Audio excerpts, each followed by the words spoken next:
वज़ीर आला खैबर पख्तूनख्वा का बयान भी आ गया है। और ये बयान मैं आपको जानबूझकर पढ़ के सुना रहा हूँ क्योंकि इससे पहले मैंने आपको बताया था पाकिस्तान तहरीक इंसाफ का ऑफिशियल मौक़िफ़ क्या है। फिर पाकिस्तान तहरीक इंसाफ के वो लोग जिनको पाकिस्तान की मिलिट्री एस्टेब्लिशमेंट से शदीद गिले हैं, जो ये कहते हैं कि हम पे बहुत जुल्म हो रहा है, जो ये कहते हैं कि मिलिट्री क़यादत पॉलिसी के तहत पाकिस्तान तहरीक इंसाफ को कुचल रही है, वो लोग जो मिलिट्री ऑपरेशन पाकिस्तान में होने के ख़िलाफ़ हैं और वो ये कहते हैं कि मिलिट्री क़यादत वसाइल पे कब्ज़े के लिए खैबर पख्तूनख्वा के हालात को जानबूझ के ख़राब कर रही है, वो लोग भी जो पाकिस्तान तहरीक इंसाफ के हार्ड लाइनर्स हैं, वो भी गुज़िश्ता रात जब झड़पें हुई हैं अफगानिस्तान और पाकिस्तान के बीच में, तो वो पाकिस्तान के नैरेटिव के साथ खड़े हुए। बहुत पॉजिटिव बात है। आज इसकी गवाही दी है DGISPR ने कि पूरी कौम उनके साथ खड़ी हुई है। यानी DGISPR ने ये इसको ज़रा सनद रखा जाए और महफूज रखा जाए और बवक्त ज़रूरत ये काम आएगा कि इन्होंने अपने मुंह से कहा कि सारे पाकिस्तान के साथ खड़े हुए हैं, लेकिन हमले फिर आपको पता है कि 24 घंटे भी नहीं गुजरे और पाकिस्तान तहरीक इंसाफ पर हमले शुरू कर दिए गए हैं। लेकिन पहले ज़रा वज़ीर आला का स्टेटमेंट आप देख लें। सुहेल आफरीदी ने कहा, पाकिस्तान के एक एक इंच की हिफाजत हम सबका कौमी फरीज़ा है, किसी को सरहदी इलाकों की सलामती पर समझौता नहीं करने देंगे। पाक अफगान सरहद पर किसी भी किस्म की इश्तियाल अंगेजी और बैरूनी जारहियत की मजम्मत करते हैं, कौमी सलामती पर कोई समझौता नहीं होगा। ये जनाब खैबर पख्तूनख्वा की हुकूमत है जिस पे इल्ज़ामात लगाए जाते। देखें, सुहेल आफरीदी ने भी स्टेटमेंट दे दिया, सबने दे दिया। ज़रा एक चीज़ मैं आपको क्लियर कर दूं कि इस वक्त जो हुकूमत के हमायती हैं या जो इस वक्त एस्टेब्लिशमेंट के हमायती हैं, जैसे कि फजलुर रहमान साहब हैं, जैसे कि ANP के ML वली खान साहब हैं, तो इन लोगों ने बिल्कुल हमायत नहीं की पाकिस्तानी फोर्सेस की उस तरह से। यानी इन लोगों ने जंग को एक गलत चीज़ करार दिया, जंग रोकने की बात की फजलुर रहमान साहब की पार्टी ने और ANP ने, कैटेगोरिकली उन्होंने इसकी शदीद मुखालफत की है। जबकि पाकिस्तान तहरीक इंसाफ जो है वो खड़ी हुई है इस मामले के ऊपर कि नहीं, अफगानिस्तान ने ज्यादती की, हमारे ऊपर हमला नहीं करना चाहिए था। ये तहरीक इंसाफ का मौक़िफ़ है। तो ANP और फजलुर रहमान का मौक़िफ़ तहरीक इंसाफ से मुख्तलिफ है। देखिए ना, अब ये फजलुर रहमान साहब का आप स्टेटमेंट देख लें, ये BBC के ऊपर छपा हुआ है। हेडलाइन इसकी ये है कि पाकिस्तान की शिकायत जायज़, मगर अफगानिस्तान की खुद मुख्तारी और दाखिली मुश्किलात का एहतराम भी ज़रूरी है। ये फजलुर रहमान साहब का स्टेटमेंट है। इससे पहले हाफिज हमदुल्ला साहब का स्टेटमेंट भी आ गया था। यानी उन्होंने ये बाकायदा उनका एक बयान जारी हुआ है कि पाकिस्तान की शिकायत जायज़ है, लेकिन अफगानिस्तान की जो दाखिली मामलात हैं, उनकी जो खुद मुख्तारी है, उसका एहतराम भी होना चाहिए। तो ये उन्होंने पाकिस्तान की हुकूमत पे भी एक तरह का एलिगेशन लगाया। अगर ये स्टेटमेंट पाकिस्तान तहरीक इंसाफ देती ना, तो तबाहियां फिर जानी थी पाकिस्तान के अंदर। जो स्टेटमेंट ML वली खान ने दिया है ना, वो स्टेटमेंट अगर पाकिस्तान तहरीक इंसाफ देती ना, तो मुल्क के अंदर फतवे लग जाने थे गद्दारियों के। आज तहरीक इंसाफ ने कोई भी ऐसा मुतनाज़ स्टेटमेंट नहीं दिया या किसी भी जगह पे उन्होंने तालिबान की सपोर्ट नहीं की। इसके बावजूद PMLN के या एस्टेब्लिशमेंट के जो टाउट्स हैं और वो जो अकाउंट्स हैं, वो लगातार सारा मलबा पाकिस्तान तहरीक इंसाफ पे डाल रहे हैं। 24 घंटे भी नहीं गुजरे। देखो, मलबा डालना तो पता किस पे डालना है। मैं आपको एक बंदे की आवाज़ सुनाता हूँ। ये देखें, ये बंदा, और पाकिस्तान की बदकिस्मती है, ये पाकिस्तान का आर्मी चीफ रहा है। ये आवाज़ आप सुनने जा रहे हैं ज़ियाउल हक की। इसकी आवाज़ सुने कि ये इन अफगानों के बारे में क्या कहता था। ये देखें। मैं आपको ये बात ना कर रहा कि अगर खुदा न करे किसी तरह से अफगानों को शिकस्त हो गई है, तो फिर आपका अगला नंबर आपका है पाकिस्तान का। ये जो भाई हमारी जंग लड़ रहे हैं, ये अपनी नहीं, पाकिस्तान की जंग लड़ रहे हैं। इसलिए अगर और कुछ नहीं करते तो कम से कम दुआ के लिए तो हाथ उठाई कि अल्लाह ताला इन अफगान मुजाहिदों को कामयाबी अता फरमाए। उनकी आजादी के साथ हमारी आजादी। आप यकीन जानिए कि अगर आज उनको तक पहुंचती है तो बस पाकिस्तान की ईद से ईद बच जाएगी। लोग इस चीज को समझते नहीं। वो ये समझते हैं कि गड्ढो हुआ जो हमारे के अंदर उठ रहा है, ये सिर्फ अफगानों के लिए। देखें जी, ये ज़ियाउल हक था जिसने कौम को लगा दिया इस चक्कर में। ज़ियाउल हक की औलाद आज भी, वाह क्या बात है, अरबपति करोड़पति। इसी तरह जो जनरल अख्तर अब्दुर्रहमान, उनकी औलादें अरबपति करोड़पति, बेशुमार जर्नैल उस टाइम पे जब अफगान वॉर पाकिस्तान सहूलतकारी कर रहा था और ये उस वक्त जहादी थे सारे तालिबान, तो उस वक्त पाकिस्तान के जर्नैल दुनिया के अमीर तरीन जर्नैल बन रहे थे। आज भी हैं, उनकी औलादें बैठ के खा रही हैं, मौजें नहीं लगी उनकी। तो ये ज़ियाउल हक का स्टेटमेंट है, ये किसी और का नहीं है। पाकिस्तान का आर्मी चीफ था, ये गंद मारा ही पाकिस्तान की आर्मी ने है। ये जो भी किया इन्होंने किया है। एक जर्नैल आता है, वो कहता है जी ये मुजाहिद हैं, बेहतरीन है, अल्लाह इन्हें सलामत रखे, इनका साथ देना है, पैसे कमा लेता है। दूसरा आता है दुश्मन है, मारो इनको, वो फिर पैसे कमा लेता है। तीसरा आता है। अब ये सारा जो है ना, ये एस्टेब्लिशमेंट की पॉलिसी होती है। लोग बिला वजह जज्बाती हो जाते हैं, सियासी लोग जो हैं वो बयानिया की लड़ाई में लग जाते हैं। अब वो अता तारड़ बेचारा बयानिया बना रहा है। अब इंफॉर्मेशन मिनिस्टर की टीम है, वो पहले सारे बच्चे बुच्चे जो हैं उनकी वीडियोज आई हुई हैं, किसी की गाने की आई हुई है, किसी और हरकत की आई हुई है, और ये बच्चे अता तारड़ के साथ देखे भी गए हैं कुछ वीडियोस के अंदर। अब ये इन्होंने एक मीडिया सेल बनाया हुआ है ना, जिसपे ये ट्रोलिंग व्रोलिंग करते हैं और ये बयानियां बनाने की लड़ाई लड़ते हैं। तो ये जालसाजी तो अब सारी पॉलिटिकल पार्टीज करती हैं। पाकिस्तान तहरीक इंसाफ के पास एक ऑर्गेनिक सेटअप है बहुत बड़ा, यानी उनकी सपोर्ट बहुत बड़ी है सोशल मीडिया पे। तो क्योंकि देखिए, आम जो सोशल मीडिया का सारिफ है वो उसके अंदर एक नाराजगी है, दो वजूहात हैं। ये पाकिस्तान की एस्टेब्लिशमेंट को, मिलिट्री एस्टेब्लिशमेंट को ये बात समझनी पड़ेगी कि आम आदमी का रिस्पॉन्स वैसा क्यों नहीं होता। दो वजूहात हैं। नंबर एक, ये भारत से आप नहीं लड़े, आप अफगानिस्तान से लड़े, तो यहां पे उस तरह के जज्बात नहीं हो सकते, नंबर एक। और नंबर दो ये है कि मिलिट्री एस्टेब्लिशमेंट से अवाम की एक नाराजगी है कि आपने बड़ी बदतमीजी की है पाकिस्तान में, और बड़ी बेहूदगी की है पाकिस्तान में, मारा है पाकिस्तानियों को और ज्यादती की है, सियासत में मुदाखलत की है, और उसके बेशुमार सबूत मौजूद हैं, पूरी दुनिया में आवाज़ें उठ रही हैं। तो बयानिया की लड़ाई में ये बच्चों से कोई वीडियो बनवा दिया, अच्छा जी, और ये वो पता नहीं क्या कुछ वो कह रहे हैं, 6-7 बच्चे हैं, वो पूरे पाकिस्तान में मजाक उड़वा दिया, और सरकारी सतह पे वो वीडियो बना के उसको जारी भी कर दिया। और इंतहाई थर्ड क्लास किस्म का कंटेंट है। कुछ उसके अंदर दे वो देख के हंसी आ रही है। किसी नॉर्मल से टिकटॉकर को पकड़ लेते ना और उसे कहते कि हमें कंटेंट बना दो, तो वो इससे कई गुना बेहतर कंटेंट बना देता। ये अभी आप देखेंगे ऑन खोसा का आएगा कोई ना कोई कंटेंट, वो जब भी आएगा तो आप सर पकड़ के बैठ जाएंगे। एक नया आइडिया होगा, अछूता आइडिया होगा, अकेला आदमी बैठकर काम करेगा और वो ऐसा कंटेंट देगा कि आप हंसेंगे भी, आप इंजॉय भी करेंगे, और उसमें आपको मैसेज भी मिलेगा। बेशुमार और लोग हैं, बेशुमार और लोग हैं, उनका कंटेंट आएगा, देखिएगा 30 सेकंड में, 50 सेकंड में वो काम कर देंगे कि आप हैरान हो जाएंगे। लेकिन ये इस काबिल ही नहीं है। एक तो पढ़े लिखे नहीं है, दूसरा इनको समझ ही नहीं है, और ये इनकी फील्ड ही नहीं है। ये जबरान इलियास की मिन्नत कर लें तो उनको कह दें जनाब थोड़ा सा कंटेंट बना दें, तो देखो वो कैसा आपको बनवा देते हैं। लेकिन अता तारड़ के बस की बात नहीं है, ये पाकिस्तान की बदनसीबी है। देखिए ना, वो कंटेंट इसमें फारग है, कॉन्सेप्ट बिल्कुल फारग, स्क्रिप्ट बिल्कुल फारग, एक्टिंग थर्ड क्लास किस्म की, फिर पिक्चराइजेशन भी इसकी फारग है, फिर एडिटिंग बिल्कुल ही फारग है उसके अंदर। तो ये एक गांव में बैठा हुआ टिकटॉकर जो है वो इससे बेहतर काम कर लेता है। अब देखे ना उसको अंदर जो जुमले हैं वो अफगानियों, भाई आप अफगानिस्तान के सारे लोगों को मुखातिब कर रहे हैं। आपका जो नेशनल नैरेटिव है वो ये है कि अफगानी अच्छी कौम है, उन्हें ये हक है कि वो अपने हुक्मरान खुद चुने। अब पाकिस्तान के अंदर पाकिस्तान की मिलिट्री एस्टेब्लिशमेंट ने ये हक नहीं दिया पाकिस्तानियों को कि वो अपने हुक्मरान चुने। इसी तरह अफगानिस्तान के अंदर तालिबान ने वहां की अवाम को हक नहीं दिया कि वो अपने हुक्मरान चुने। तो ये अफगानियों कहकर ना एक नस्ल प्रस्ताना किस्म का स्टेटमेंट उसमें दिया, तंदूर पे रोटियां लगाने वाले, ये क्या चीज़ है? ये कंटेंट है कोई? डूब मरना चाहिए। अजीबो गरीब किस्म का कंटेंट बना दिया। इससे अच्छा कंटेंट तो वो चाहत फतेह अली खान जो है वो बना देते हैं, बेहतरीन कंटेंट। इससे बेहतर चाहत फतेह अली खान को देखकर लोग इंजॉय कर लेते हैं। अब पीटीआई पे जो है ना ये जंग डालना शुरू कर दी है, 24 घंटे भी नहीं गुजरे अभी लड़ाई को, और कुछ ड्रोन आकर गिरे हैं। इसकी जो डेवलपमेंट है थोड़ी सी आपको बता देता हूँ। DGSPR के मुताबिक सैकड़ों दहशतगर्द मारे हैं इन्होंने अफगानिस्तान में, जबकि अफगानिस्तान हुकूमत का मौक़िफ़ बिल्कुल मुख्तलिफ है। पाकिस्तान का मौक़िफ़ है कि हमारे 12 जवान शहीद हुए हैं, जबकि अफगानिस्तान जो है वो इससे ज़्यादा का दावा कर रहा है। तो दोनों तरफ के दावे अपनी जगह पे, अभी कोई रिपोर्टें वगैरह आ जाएंगी, लेकिन लड़ाई से गुरेज करना चाहिए दोनों ममालिक को। अफगानिस्तान को पाकिस्तान के साथ बैठ के बात करनी चाहिए और दहशतगर्दी का मसला हमेशा के लिए हल करना चाहिए, क्योंकि जब तक ये दहशतगर्दी का मसला रहेगा तब तक पाकिस्तान को भी प्रॉब्लम रहेगी और अफगानिस्तान को भी प्रॉब्लम रहेगी। इस मसले को हल करने के लिए बैठकर बातचीत हो सकती है। ड्रोन्स आकर गिरे जी एबटाबाद में, स्वाबी में, नौशहरा में, और ये ड्रोन्स गिराए गए हैं, कुछ आकर गिरे हैं, और इनसे कोई बहुत बड़ा नुकसान तो नहीं हुआ, लेकिन गर्ल्स स्कूल स्वाबी का जो है वो तबाह हुआ, उसका एक हिस्सा ड्रोन गिरने के नतीजे में। उसकी फुटेज भी जारी की गई है। तो ये अफसोसनाक चीज़ें हैं जो हो रही हैं। नवाज शरीफ अभी तक चुप है। मैं अभी देख रहा था, नवाज शरीफ का कोई स्टेटमेंट नहीं है।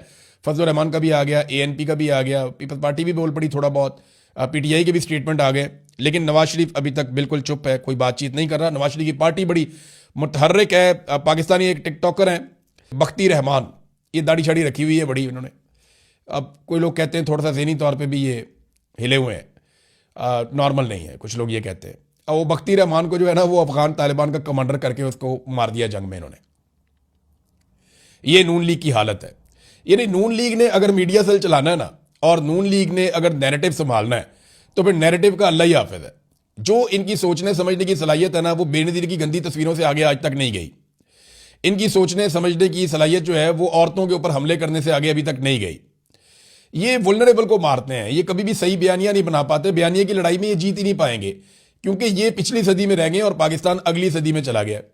वो बख्ती रहमान बेचारा, वो बारिश किस्म का एक टिकटॉकर है, उसको उठा के तालिबान कमांडर कह के जनाब उन्होंने मार दिया और इन्होंने सोशल मीडिया के ऊपर उसको वायरल कर दिया। वो बेचारे लोग परेशान है कि यार ये तो टिकटॉकर था। तो इस किस्म का बयानिया जब ये बनाते हैं ना तो पाकिस्तान का मजाक उड़ता है, इससे गुरेज करना चाहिए। अच्छा नाजरीन, एक चीज बार बार कही जाती है कि जनाब पीटीआई ये क्यों करती है, वो क्यों करती है, अवाम ये क्यों करती है। देखें, बात यह है कि जिस वक्त पाकिस्तान या भारत या पाकिस्तान अफगानिस्तान की लड़ाई हो रही होती है ना, उस वक्त भी पाकिस्तान की एस्टेब्लिशमेंट अपना जुल्म बंद नहीं करती पाकिस्तानियों के ऊपर। लेकिन अगर पाकिस्तानियों के ऊपर अपना जुल्म बंद करें तो पाकिस्तानी को बात भी करें ना। अब मुल्क की सबसे बड़ी जमात है और इसके फॉलोअर्स के ऊपर आप जुल्म जारी रखें, उस वक्त भी जब आपकी जंग हो रही है भारत के साथ या अफगानिस्तान के साथ, तो फिर आप उनके जो सपोर्टर्स हैं, जो आम पाकिस्तानी हैं, उनसे आप क्या तवक्को करते हैं कि वो अन्य वहां आके खड़े हो जाएंगे। भाई लोग जुल्म को जुल्म ही कहेंगे, यानी वो ये कहते हैं कि जब तक हमारी किसी बाहर वाले से लड़ाई चल रही है ना, आप हमारे जुल्म को जुल्म ना कहें। असल में मुतालबा तो यही है ना कि जब तक हम किसी बाहर वाले के साथ लड़ रहे हैं, आप हमारे जुल्म को जुल्म ना कहें। नहीं ठीक है, बाहर वाले के साथ मिलकर लड़ लेंगे लेकिन आपका जुल्म जुल्म ही रहेगा। देखिए, इंडिया को मैंने 2-3 दफा जवाब दिया। इंडिया ने कहा जी आसिम मुनीर को गिरफ्तार करके लेके जाएंगे। मैंने कहा ऐसे ही ले जाओगे गिरफ्तार करके, हम यहां पाकिस्तान में सजा देंगे। हमारी अंदर बेशक लड़ाई चल रही है, हम आसिम मुनीर साहब को यहां पे अकाउंटेबल करेंगे, कानून के कटहरे के अंदर लेकर आएंगे। ये चीजें पाकिस्तान के अंदर होनी चाहिए, जिसने जो जुल्म किया उसको जवाब देना चाहिए, सारे डिक्टेटर्स को कटहरे के अंदर लेकर आना चाहिए। लेकिन भारत को यह इजाजत नहीं है कि वो यहां से आकर आर्मी चीफ को उठाए और उठाकर लेकर चला जाए। तो ये समझनी पड़ेगी बात कि किसी जर्नैल की गलत पॉलिसियों पर तनकीद करने का मतलब यह नहीं होता कि आप अपने मुल्क के खिलाफ हो गए। नहीं, आप अपने मुल्क से प्यार करते हैं, इसलिए गलत काम करने वाले जर्नैल को आप गलत कहने की जुर्रत करते हैं। यह बहुत बड़ा रिस्क है, यह बहुत बड़ा रिस्क है। पाकिस्तान में यह जान का रिस्क है, माल का रिस्क है। पाकिस्तान में आपकी जिंदगी तबाह हो सकती है इससे।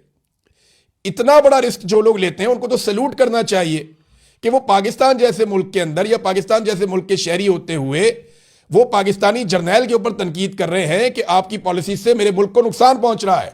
इनसे ज्यादा मुहिब्बे वतन कौन होगा?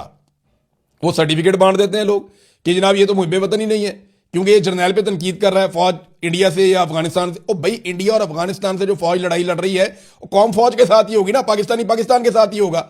लेकिन जो जर्नैल पाकिस्तानियों के साथ लड़ रहा है उसके खिलाफ बोलना भी पाकिस्तानियों की उतनी ही जिम्मेदारी है।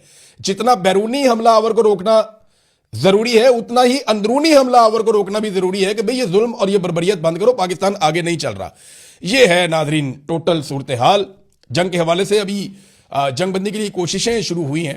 इसमें तुर्की, चाइना और सऊदी अरब इन्होंने लीड ली है, इन्होंने राब्ते किए हैं और कोशिश कर रहे हैं कि जो जंगबंदी है वो हो जाए। और जंग तो नहीं है, झड़पें हैं, अभी तक तो इसको झड़पें ही कहेंगे। और रात को झड़पें थी, दिन को जो है वो सुकून था, उसके बाद कोई इतनी ज़्यादा लड़ाई नहीं हुई। तो चीन की मुदाखलत हुई है, सऊदी अरब की और तुर्की की। उम्मीद है कि दोबारा ये लड़ाई नहीं करेंगे, टेबल पे बैठें और मसले को हल करें। अब आ जाए नाजरीन इमरान खान साहब वाले मामले पे। बैरिस्टर गौहर की चीफ जस्टिस ऑफ पाकिस्तान से मुलाकात हुई है और याह्या अफरीदी साहब से मुलाकात के बाद इमरान खान साहब की अस्पताल मुंतकली की जो बातचीत है, जो दरखास्त इन्होंने दी है, उसके ऊपर गुफ्तगू की गई। और ये भी बताया गया कि जनाब अवाम में बड़ा इस्तराब है, पार्टी में इस्तराब है, अहले खाना बड़े परेशान है। और ये बैरिस्टर गौहर ने बताया। तो अदालती हुक्म वाज़े है कि कोई भी मसला हो तो हाई कोर्ट से रुजू किया जाए। तो चीफ जस्टिस ने हाई कोर्ट भेज दिया, हाई कोर्ट चले जाओ। हाई कोर्ट में डोगर साहब बैठे हुए हैं, वो चीफ जस्टिस से भी 10 आगे हैं। तो वहां से इंसाफ पाकिस्तान तहरीक इंसाफ को कैसे मिलेगा? वो 140 नंबर की पाकिस्तान की अदलिया बिल्कुल ठीक है।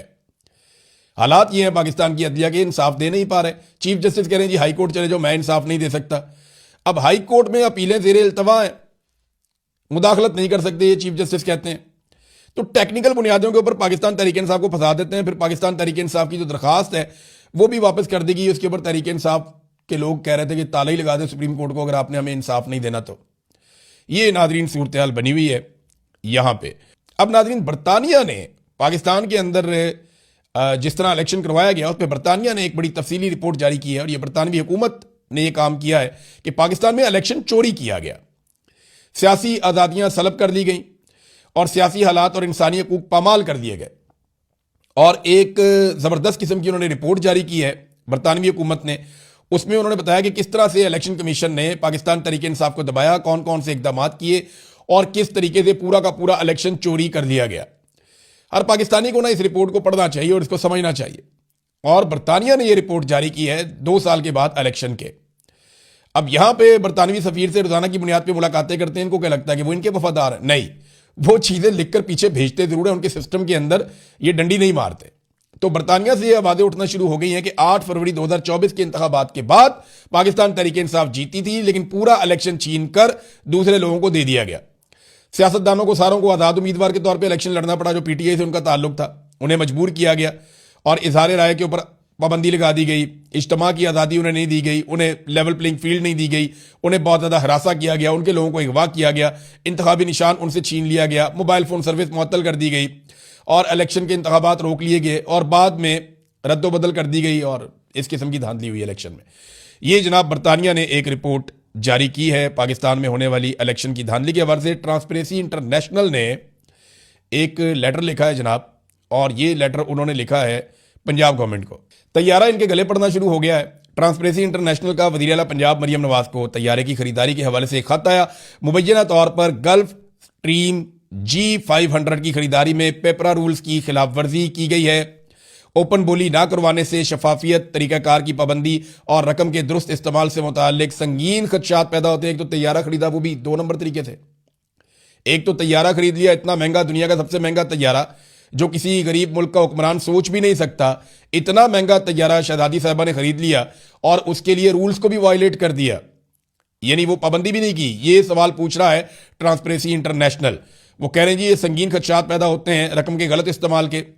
वज़ीर आला तयन करें कि महकमा खजाना, मनसूबाबंदी और तरक्की या मुतल्लिका इदारों ने अवामी टेंडर के बगैर खरीदारी की इजाज़त क्यों दी, यानी खुफिया खरीदारी क्यों की। आपने बताया क्यों नहीं कि आप एक तैयारा लेने लगे, भी बता देते तो बिस्ती होती बहुत ज़्यादा।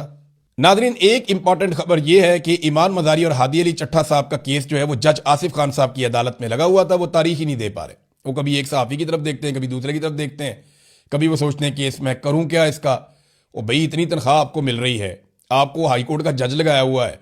थोड़ा अर्सा पहले जब आपके बेटे को इंसाफ चाहिए था तो 4 दिन के अंदर आपका बेटा 2 कत्लों के अंदर बरी होकर घर चला गया। यानी इनका बेटा बगैर लाइसेंस के छोटी उम्र के अंदर गाड़ी भगा रहा था, गाड़ी भी गैर कानूनी थी, नॉन कस्टम, और उस गाड़ी के नीचे 2 खवातीन को कुचलकर हलाक कर दिया। 4 दिन के अंदर घर चला गया। कैसा इंसाफ मिला जज आसिफ के बेटे को। और दूसरी तरफ उसी जज की अदालत में केस आता है कि ट्वीट किया हुआ एक मियां बीवी ने, बीवी प्रेग्नेंट है और उन्हें गिरफ्तार किया हुआ 1 महीने से ज्यादा हो गया और वो पड़े हुए हैं जनाब जेल के अंदर। और इस पे जज साहब जो है बगलें झांक रहे हैं कि करना क्या है इसका केस का। ये हालात है नाजरीन पाकिस्तान की अदालत की। तो मेरे ख्याल में जज साहब आप वैसा इंसाफ दे दें या उससे आधा ही दे दें जितना इंसाफ आपने अपने बेटे को दिलवाया। जैसा इंसाफ पाकिस्तान में आपके बेटे को मिला है ना, हम चाहते हैं वैसा ही इंसाफ पाकिस्तानियों को मिल जाए। और भी वैसा ना मिल जाए तो थोड़ा सा मिल जाए, उसका 10% भी अगर आप दें ना ईमान मज़ारी को, तो ईमान मज़ारी को अपने घर पे होना चाहिए इस वक्त। और वो तारीख लेने के लिए बेचारे वकील जो हैं वो दर बदर फिर रहे हैं कि जनाब हमें तारीख तो दे दें, हमारी तारीख तो लगा दें। ये हालात हो गए हैं। और ये पाकिस्तान की एस्टेब्लिशमेंट है ना, वो कहते हैं इनको अंदर करो तो अंदर कर देते हैं, भैया बाहर नहीं आना चाहिए तो जज कहते हैं ठीक है जी नहीं आएंगे बाहर। ये हालात हो गए हैं इमरान खान के साथ भी, मारंग बलोच के साथ भी, यास्मीन राशिद के साथ भी, जो अडियाला जेल में सारे कैद हैं, या जितने लोग कोट लखपत जेल में भी कैद है पाकिस्तान तहरीक इंसाफ की क़यादत, सबके साथ यही हो रहा है। नाज़रीन, आखिर में मैं आपको एक खबर दे दूं कि चीन ने भी अपने शहरियों को कह दिया कि फौरन ईरान से निकल जाएं और ईरान की तरफ सफर ना करें। जबकि अमरीकी सफारत खाने ने इसराइल के अंदर भी अपने सफारती अमले को कह दिया कि आप इसराइल को फौरन छोड़ सकते हैं और यहां से इसराइल को छोड़ के आप निकल जाएं। ये United states embassy of Jerusalem ने ये एक स्टेटमेंट जारी किया है। तो इसका मतलब आप समझ जाएं कि ईरान के ऊपर लड़ाई बहुत करीब है, क्योंकि अभी तक शायद ये किसी नतीजे पे जनेवा में नहीं पहुंचे। अब तक के लिए इतना ही। अपना ख्याल रखिएगा, अपने चैनल का भी। अल्लाह हाफ़िज़।